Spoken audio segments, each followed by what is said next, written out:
Match Group owns the dating apps Tinder, Match, OkCupid, Plenty of Fish, and Our Time.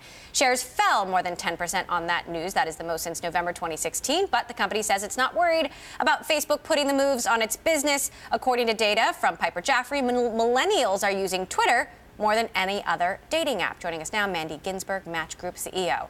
So why aren't you worried?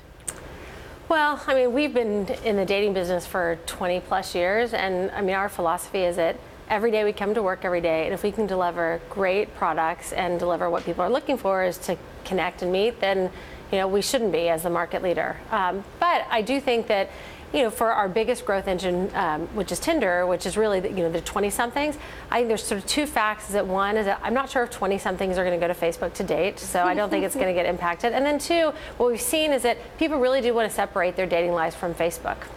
So you put out a pretty snarky statement when Facebook announced this, and I know that you've been an important developer for them and actually worked with Facebook on dating features in the past.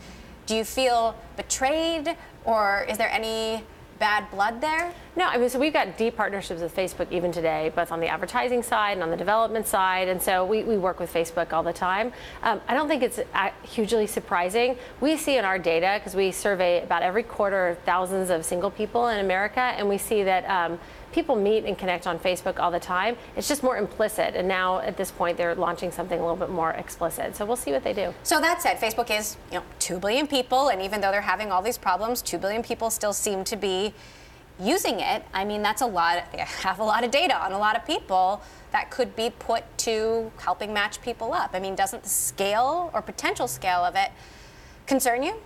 It's a little bit of a double-edged sword, because what we found, and I've been in the dating category for over 10 years, is that we really grown through product innovation and then just chipping away at that stigma year after year. And there's still a lot of people who are resisting the category. And so if we have the ability, particularly for older users internationally, to say, wow, Facebook's doing it, maybe it'll open up more people and people will be more open to trying a dating app.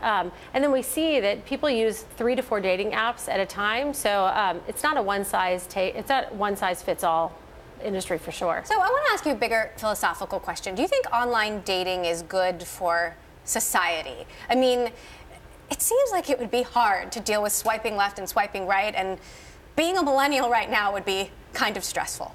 Well, I mean, I think that that's the silver lining for me not being a millennial. Before Tinder, people in their 20s they weren't on dating apps. They would they'd meet at bars and restaurants, and they'd meet out. And so I think what Tinder did and other apps have done is just open people up to so many more possibilities. But can it make dating harder or worse? Well, I mean, at the end of the day, you still have to meet for a beer or a coffee, and you have to see if there's chemistry. And so I think that that doesn't change. But now you've got 30 other people in your pocket. Well, and you also have to think about not just this millennial dating, but you have to think that for people matches ages 30 to 50, and if you get divorced and you're 45 and you're working all the time, how are you going to meet people? And so I think it's created such an opportunity for people to meet people that they literally never would have met otherwise. And you had mentioned Our Time, which is our 50+ app too. Said, you're 50+, where are you going to meet people? It's very hard with your social circle. So my goal as CEO of the company is that we really open up those opportunities for every age group. Now, people's views of online dating are directly correlated to the level of success they had. So I fully understand that. Some people have said, well, I've been on Match for 10 years and it hasn't changed. Where is the innovation in online dating going to come from? I mean, I think we're constantly innovating on all of our products. I mean, if you look at, what you've seen in the last probably three quarters, we've launched location on Match, which is missed connections, where you can use cross paths. We've launched location on Tinder, which we just launched recently. We're launching video units, so you can get a much better sense of who people are. And we feel like at every single one of our products, you've got to constantly innovate. And ultimately, the holy grail is to figure out, how do you predict if you're going to have chemistry when you meet face-to-face? And all the product innovation is around helping people get a better sense of if someone's going to be interesting to them. So Match and Bumble don't seem to have chemistry at this point. You've sued Bumble for patent infringement, arguing that Bumble and Tinder are basically almost identical. And Bumble responded saying, "Dear Match Group, we swipe left on you. We swipe left on your multiple attempts to buy us, copy us, intimidate us." What's your response to that? Well, so I took over in January, and later in last year, at the end of the year, we were granted a patent, which we felt really great about. And this patent allowed us to protect our IP for Tinder, where you swipe and then you can unlock communication. So this is this opt-in that we've talked about. And so, after we were granted that patent, which was a big coup for us, we really we wanted to make sure we protected our IP. So there's multiple businesses that we sued, and Bumble was one of them. And we feel like it's just important to protect the IP of the people who are working hard to create real innovation on the products. And yet you did try to buy them. Would you still want to acquire Bumble? I think that Bumble's done a great job of building a brand, especially in the U.S. And we've over the last decade been a highly acquisitive business, and we talk to businesses all the time. So you never know, and I think that we look at great businesses, and they've created a good business. So that's not a no, for sure. What about Hinge? Another one in that sort of niche market. Yeah, Hinge has gotten some really interesting traction, particularly in the New York market, among some other markets. And I think that there is a real hunger and appetite for people who are looking. Now, Tinder brought all these new people into the category, and now as people are aging, they're looking for something a little bit more serious. They're looking for all sorts of different options, and Hinge is an example of an app that's a little bit more serious. Or could you build it?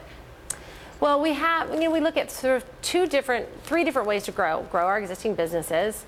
The second thing is incubate, and we incubate inside of Match Group. So we've got an incubation team that's working on 3 or 4 big projects, and not just in the U.S. but globally. And then the third one is acquisition, and we are constantly looking at acquisition, not just in the U.S. but where I think we still see some real opportunity is the Asian market. There's stigmas eroding, and I think there's a lot of growth and opportunity there. And society is changing their view on dating. So what does the future of dating look like? Well, I think that I feel like I'm in the best business because at the end of the day, I get to allow people to connect and meet and have babies and get married they never would have met otherwise. And so or swipe left, or swipe left and say no to people. But for us, we really are around. It's really about creating that chemistry. So what are the inventions we can build? And I think there's going to be a lot more video. I think location is going to be key, and the power of location I think is going to be really critical to a lot of apps. So I think the future's bright.